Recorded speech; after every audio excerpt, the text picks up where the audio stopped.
As a lifelong enthusiast of J.R.R. Tolkien's epic masterpiece, I must say that Peter Jackson's adaptation of The Two Towers presents an intriguing and thought-provoking take on the source of material. Being a fan who has read the books numerous times, I can appreciate how Jackson skillfully weaves together the narrative threads that Tolkien so carefully separated in his writing. Very unlike the other two movies in Peter Jackson's Lord of the Rings trilogy, The Two Towers leaves viewers on the edge of their seats with a genuine cliffhanger ending. In this installment, members of the Fellowship face their own challenges and come out stronger or more closely aligned with their objectives. Sam and Frodo persist in their journey towards Mordor, now joined by the dubious Gollum.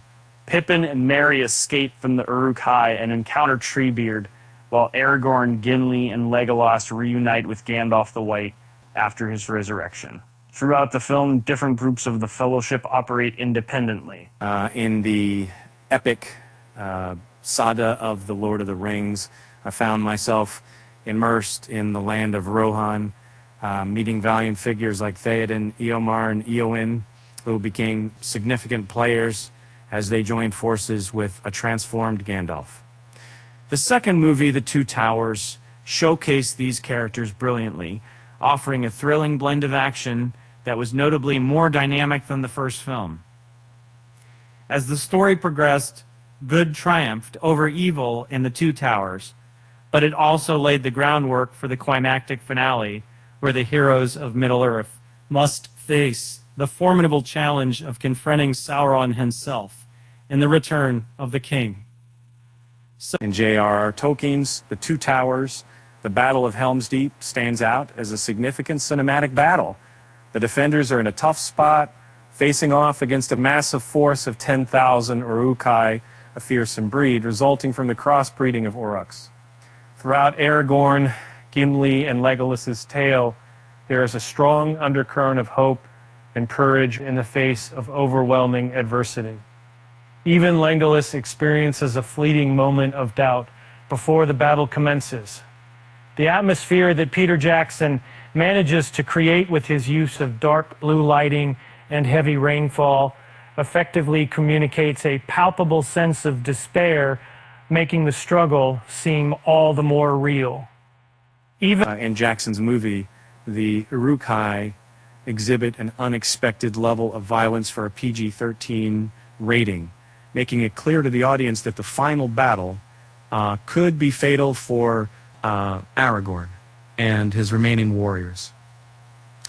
The situation in The Two Towers appears grim until Aragorn recalls Gandalf's divine and foretelling assurance.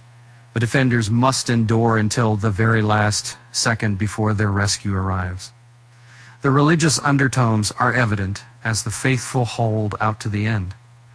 It is the courage in the face of blind hatred makes this battle a victory despite the substantial casualties.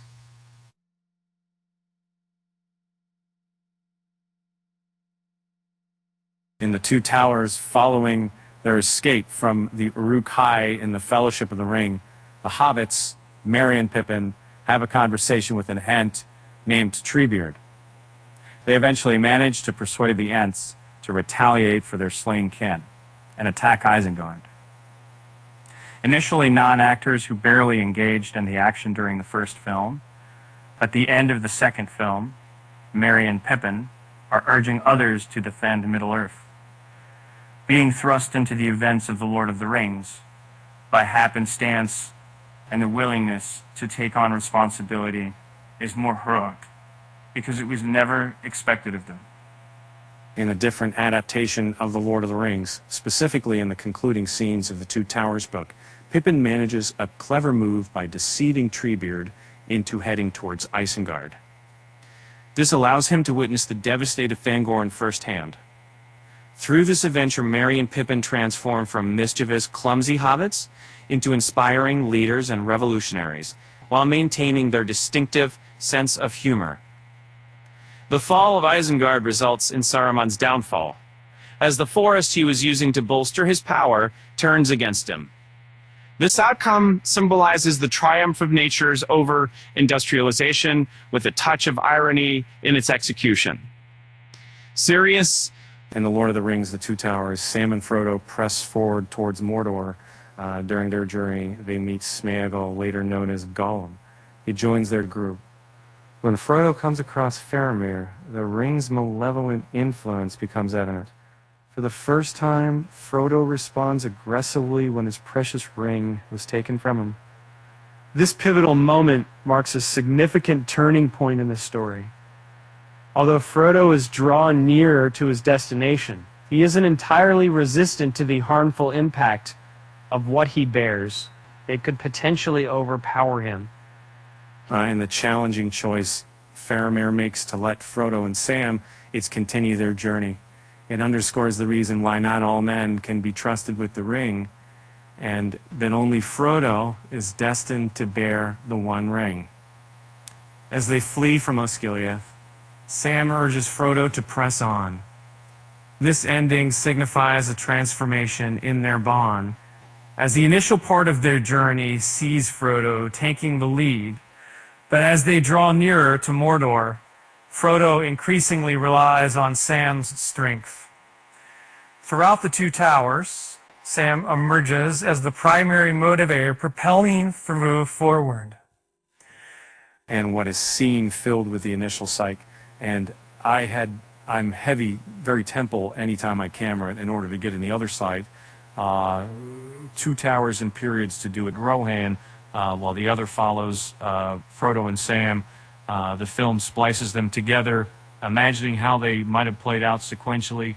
In Rohan, the Battle of Helm's Deep plays out similarly to how it's described in the book, though it's a very brief part of the text. Though one major difference is that the Elves of Lothlorien don't arrive at Helm's Deep in Tolkien's writing. After Helm's Deep, Theoden, Gandalf, Aragorn, and their group travel to Isengard for negotiations with Saruman, aiming to persuade him to yield. In this encounter, Saruman attempts a final one deception against Théoden, but the King of Rohan stands firm. Gandalf offers Saruman a chance to lay down arms and rejoin their alliance, yet the powerful wizard's pride permit him from accepting. Eventually, Gandalf breaks Saruman's staff and leaves him in Isengard, with Treebeard watching over the tower. A slightly altered version of this scene is found to cut part of The Return of the King, where Wormtongue ends up killing Saruman instead. In the film adaptation of J.R.R. Tolkien's work, the events involving Frodo and Sam from the Two Towers book are extended into the Return of the King movie. The conclusion of their story in the book, which takes place at Cirith Ungol with Shelob, is shown much later in the movies, around the halfway point. An additional action sequence with the Nazgul, not present in Tolkien's original version, is included when they're brought to Osgiliath in the movie. In the middle film of the Lord of the Rings trilogy, titled The Two Towers, each character is strategically positioned to set the stage for the climactic final movie. Gandalf readies the Rohirrim and Aragorn for the impending war as the true battle is about to commence. Saruman, who meets his end early in the extended version of The Return of the King, ensures that the last film can concentrate entirely on Sauron.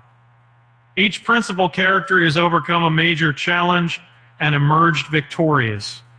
They are now all pieces that have been carefully arranged for the third act of the trilogy. In a skillful manner, The Two Towers concludes by succinctly expressing the underlying themes of the franchise. The characters in the film are acutely conscious of the peril they will face, still on their journey towards completion. By the end, it is evident that the resolve of men in the Middle-earth might not have been as feeble as Sauron has assumed, though their triumphs have come with heavy losses of life.